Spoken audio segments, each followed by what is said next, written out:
Bonjour à tous, Fabien Pacreau, délégué régional au numérique pour l'enseignement agricole en Pays de la Loire.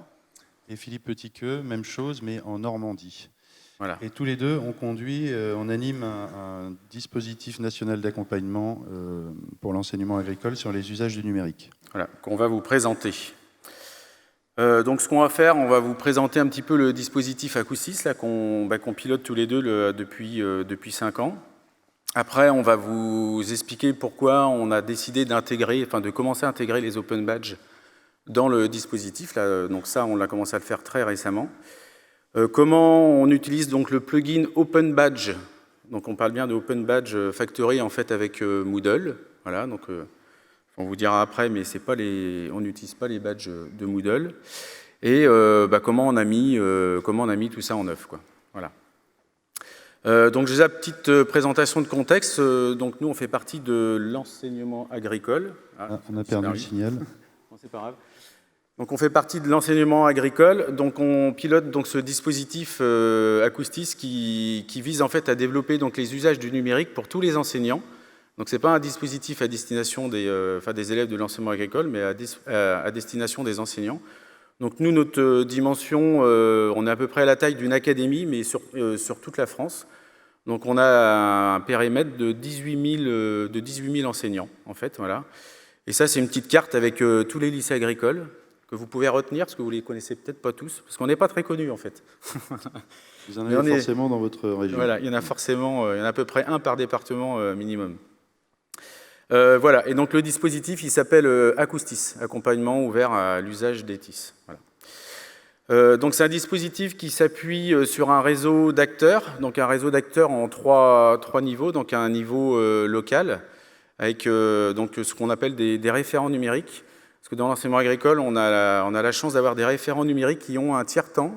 Sur ce tiers-temps, il y a une partie qui est dédiée en fait à l'accompagnement des enseignants sur la formation continue, voilà, autour du numérique. Et la conduite de projets numériques éducatifs. Donc ce sont des enseignants à la base. Voilà, donc ce sont des enseignants en informatique qui ont une décharge pour conduire cet accompagnement. Et, donc un niveau régional, qui est représenté entre autres là, par nous deux là, pour nos deux régions, et puis un niveau national en fait avec l'inspection et des écoles du SUP. École du supérieur, on appelle ça le dispositif national d'appui. Voilà. C'est bien, vous avez vu, on se complète. Voilà, et tout ce dispositif, après, s'appuie sur une plateforme, sur une plateforme Moodle, évidemment. Aujourd'hui, on a 3000 personnes dessus et vraiment actifs, un peu plus de 2000 enseignants. Voilà. Et 670 cours sur cette plateforme. Donc là, vous avez une petite démonstration visuelle là, de la plateforme. On va aller assez vite après là-dessus. On va vous montrer ce qui est à disposition sur cette plateforme Moodle. Donc on a des ressources. Donc on a choisi ces termes-là, c'est pas pour rien. Donc à consommer et à proposer. Parce que ça, c'est comme l'idée de départ, c'est de ne pas uniquement faire un catalogue en fait descendant, mais aussi de faire en sorte que ce dispositif, que chaque enseignant puisse l'utiliser et proposer des ressources, quoi. Donc on a des espaces collaboratifs, on vous montrera un petit exemple après. Donc ces espaces collaboratifs, excusez-moi, c'est des espaces que tout le monde peut créer, et ça peut être des espaces d'échange en fait sur des thématiques particulières. Et puis c'est aussi proposé en catégories suivant les régions. Voilà. Donc chaque région, chaque établissement dans la région peut créer à sa guise un espace collaboratif.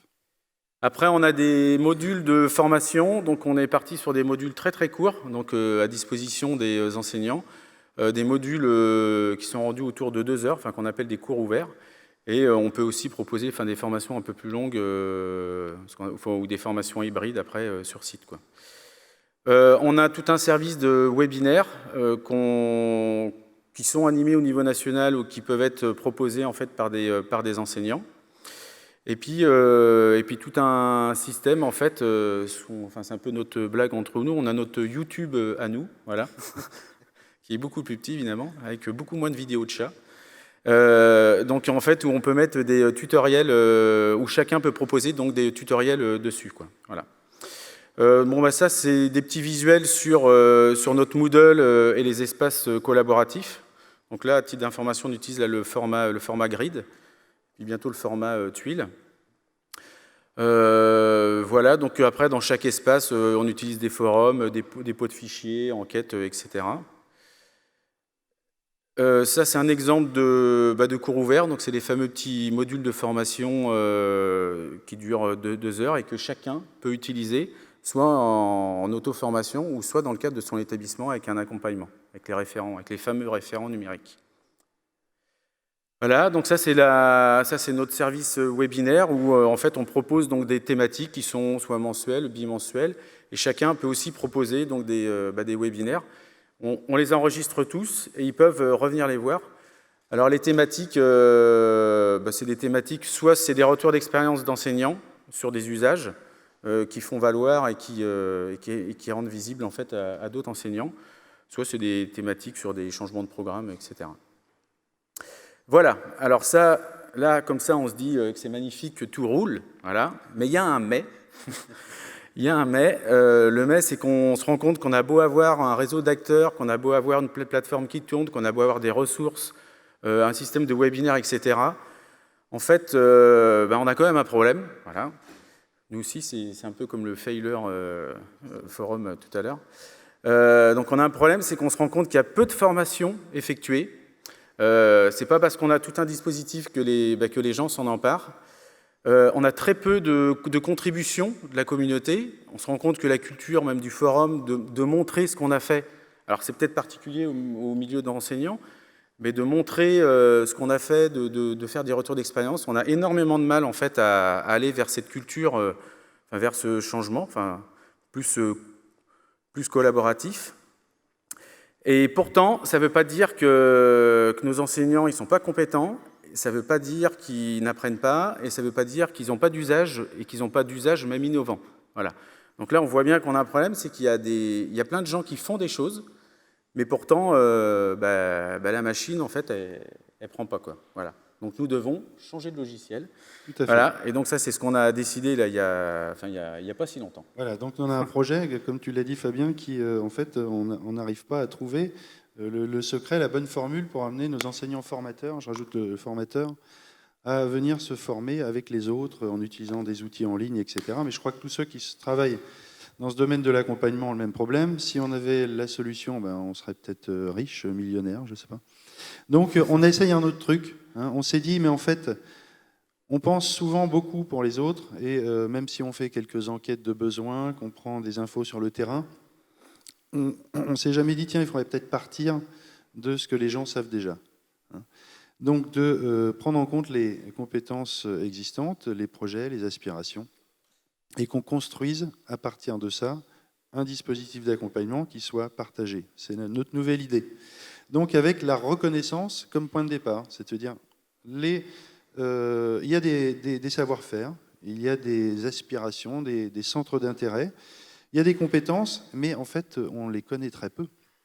On ne sait pas pour plein de raisons, parce qu'il y a des personnes qui n'ont pas ça dans leur culture de partager, de rendre visible ce qu'elles font, ou alors elles le partagent au niveau simplement de l'établissement, au niveau local, et même au sein d'un même établissement, entre un centre de formation d'apprentis et un lycée, on s'est aperçu qu'il y a des personnes, les enseignants, ne connaissent pas leurs compétences. Donc on s'est dit qu'on allait, pour construire une communauté apprenant, une communauté d'intérêt, des membres qui coopèrent et qui partagent, il faut d'abord les rendre visibles. Donc c'est notre nouveau point de départ. Et pour ça, on va utiliser les Open Badges. Si vous avez suivi la présentation que j'avais faite hier à 9h, je vous ai donné quelques fonctions des Open Badges. Les Open Badges permettent de rendre visibles des compétences, des pratiques, des projets, permettent d'identifier les personnes, les rôles, par exemple facilitateur, de pouvoir se reconnaître aussi entre pairs grâce aux endossements des badges, donc de pouvoir valoriser l'entraide, de pouvoir regrouper des personnes autour de pratiques, de sujets, de centres d'intérêt, de valoriser tout acte de développement professionnel continu, parce que ça aussi, c'est quelque chose qui est remonté du terrain, c'est que rarement on valorise, souvent d'ailleurs la direction de l'établissement ne valorise l'engagement dans son développement professionnel. Et puis, grâce au badge, on peut aussi rendre visibles des contenus à apprendre, des contenus que ses collègues et ses pairs apprennent. et du coup d'identifier peut-être des nouvelles compétences qui arrivent dans la communauté. Voilà, donc du coup, on a mis en place un système d'open badge sur notre plateforme Moodle, donc avec des badges qu'on acquiert donc automatiquement. Enfin, ça, c'est ce qu'on va vous expliquer après, parce qu'il y a différentes méthodes pour avoir un badge. Donc, il y a un badge qu'on peut avoir automatiquement quand on a fini un cours, quand on a fini une présentation, etc. Mais il y a aussi des badges qu'on revendique, enfin qu'on demande, voilà, donc avec un formulaire de demande, quoi. Voilà, donc là, on est parti sur cette idée de faire le pari d'utiliser donc les open badges pour créer une dynamique un petit peu plus bottom-up, là, comme on dit, et de partir en fait sur les reconnaissances et ce qui est déjà fait, plutôt que de demander plus. Voilà. Donc, tu peux continuer. Ouais. Voilà, donc avec les open badges, donc là vous avez une petite démonstration faite avec la plateforme Open Badge Factory et Open Badge Passport. Voilà, où là on a 6 exemples de badges sur le dispositif Acoustis.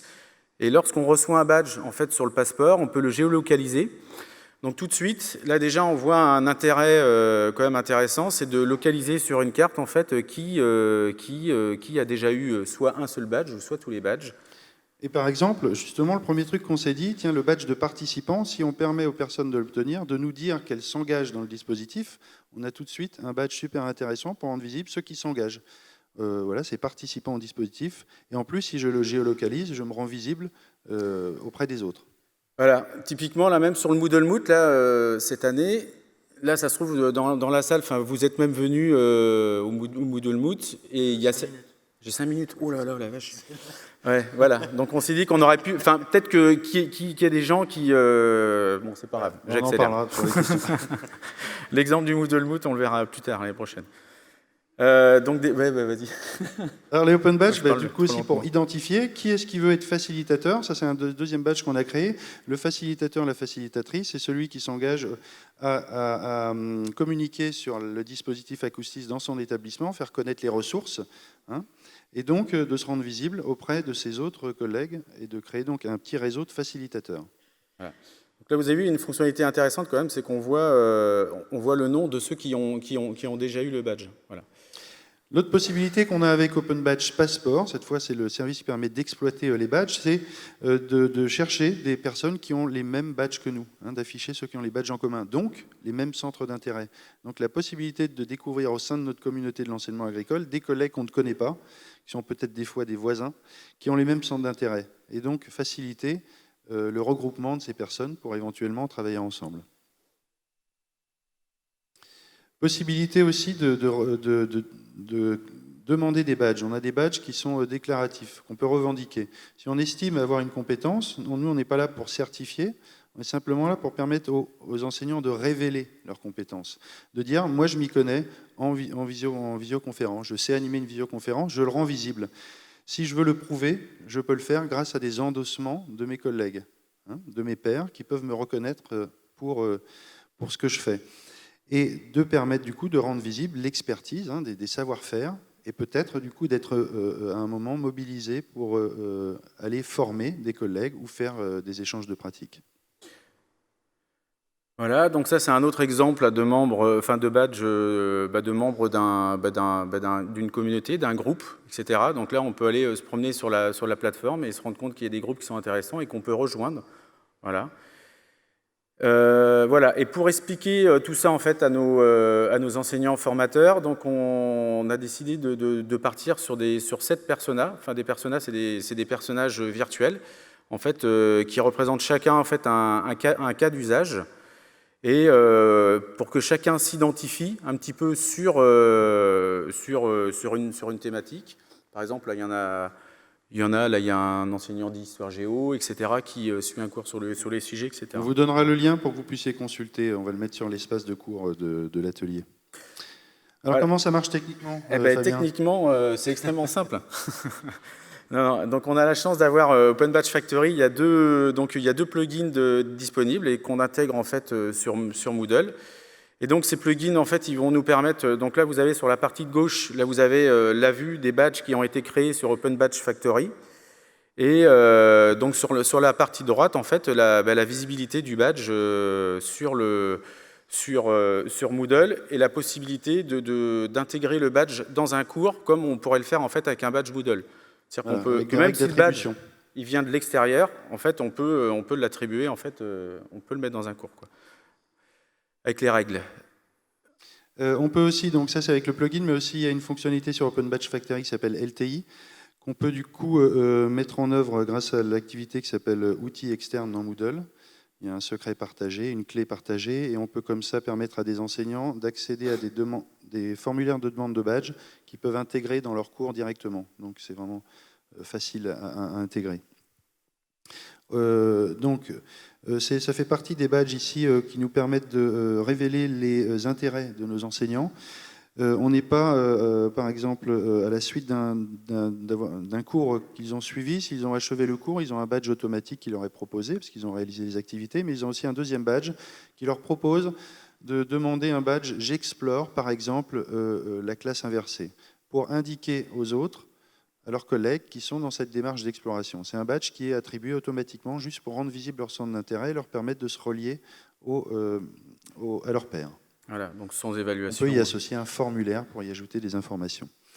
L'autre point technique important, c'est qu'à partir d'un seul compte Open Badge Factory, donc notre compte Acoustis, on peut permettre aux différents établissements qui ont aussi des Moodle d'accéder au badge de ce compte et de les exploiter au sein de leur propre Moodle. Donc on a une espèce de serveur de badge centralisé, si vous voulez, qu'on peut rendre disponible.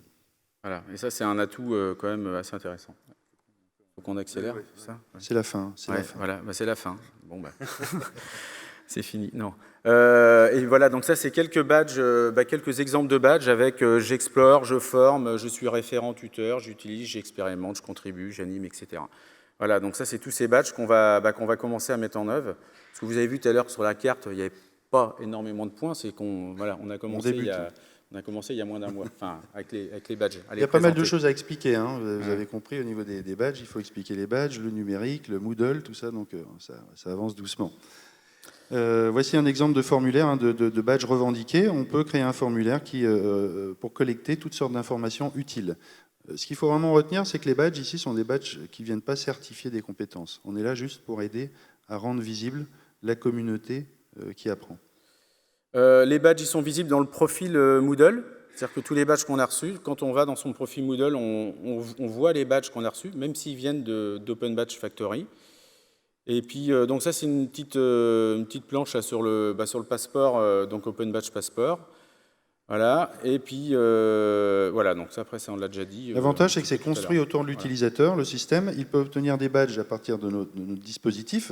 Il n'y a pas de raison qu'il ne puisse pas valoriser aussi des badges qu'il a obtenus parce qu'il a, par exemple, participé au Moodle Moot. C'est un acte d'engagement dans sa propre formation. Donc, on construit autour de l'utilisateur un système de reconnaissance. Qui vient de différentes structures. Et voilà. Des questions?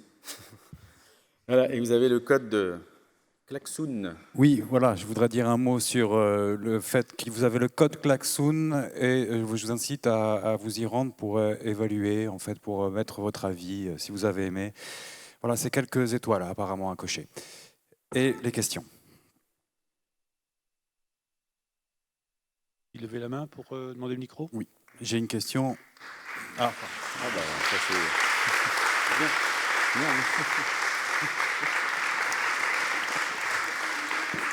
Voilà, question ici. Bonjour, merci beaucoup pour votre intervention. J'ai une question parce que vous dites que les badges sont visibles surtout dans le profil. Est-ce qu'il y a une possibilité de les rendre visibles ailleurs, par exemple quand les participants postent dans un forum?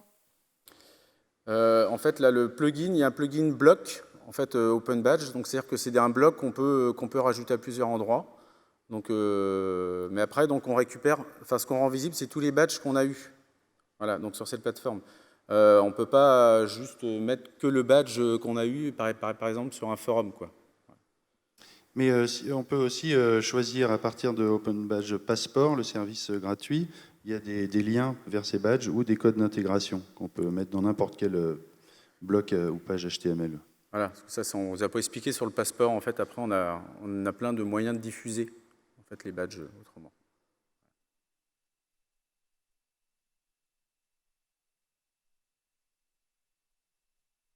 Oui, Chantal. Chantal, d'AgroSup Dijon, enseignement agricole. Pourquoi vous avez choisi Open Badge Factory plutôt que les badges de Moodle? Alors, on l'a peut-être expliqué un peu trop rapidement, c'est que Entre autres, ça. on veut permettre aussi aux établissements du réseau de nos établissements d'enseignement de délivrer aussi des badges d'acoustisme, mais à partir de leur propre plateforme Moodle éventuellement. Parce qu'il y a toutes sortes, il n'y a pas qu'en se formant en ligne qu'on peut attester de son développement professionnel, mais en participant à tout ce qui est organisé en termes d'animation dans l'établissement. Donc on donne comme ça toute latitude aux référents numériques qui ont d'ailleurs qui vont avoir accès à notre compte Acoustis pour créer leur propre badge pour leur écosystème local.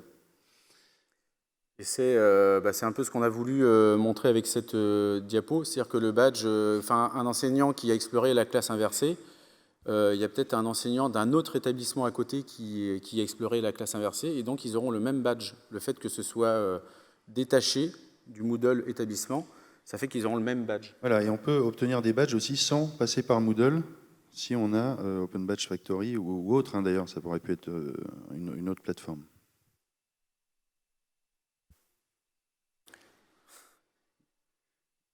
Bénédicte? Oui, on connaît tout le public, hein, on l'a pas dit. En fait, parce que tout est préparé à l'avance. Hein. On a des fausses questions qui sont... Ah, ça, c'était pas prévu, par contre.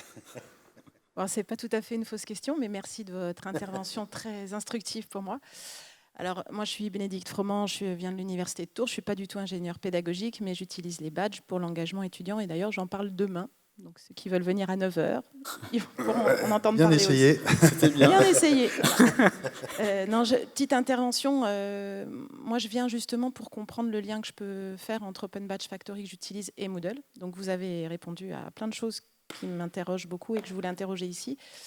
Donc vous me confirmez qu'on peut faire apparaître des badges créés sous Open Badge Factory dans Moodle à la fois sous la forme de formulaire de demande de badge et à la fois de badges délivrés à des personnes qui vont pouvoir les retrouver sous... Voilà, soit en utilisant les règles passeport. d'attribution, hein, d'ailleurs sur la 3.7 c'est aussi lié aux compétences, mais je ne sais pas si le plugin est encore à jour, et grâce à LTI, en utilisant outils externes, on peut permettre à n'importe quel enseignant du coup d'accéder à votre plateforme OBF et d'aller chercher le formulaire de demande pour l'intégrer directement. Okay. Ça va plus vite que de reprendre Alors, le code d'intégration. C'est vrai pour des enseignants, c'est vrai aussi pour des étudiants?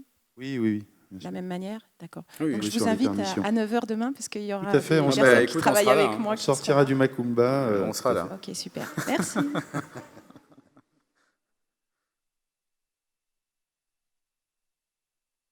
Le code. Oui. Une petite question pour vous aussi, messieurs. Eden Jean-Marie, bonjour. Eden, Enchanté. oui. S'il pouvait y avoir un. Une vraie question, pour le coup, qui m'a paru pendant votre présentation, donc je vous remercie. Est-ce que c'est à votre niveau que vous centralisez, que ce soit pour le dispositif dont vous avez parlé, Acoustis, ou au niveau de vos collègues, cette démarche d'intégrer les open badges sur Moodle, ou est-ce que vous avez entrepris ou dans le projet de former vos collègues dans cette dynamique-là? Ou est-ce que c'est à votre niveau que ça se joue, le pont que vous faites entre Moodle et les open badges?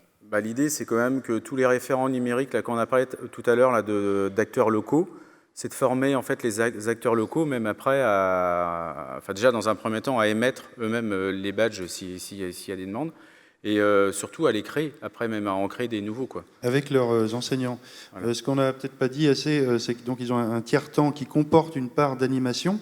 Hein, et nous, enfin, leur proposition de les outiller pour leur animation autour du numérique dans leurs établissements.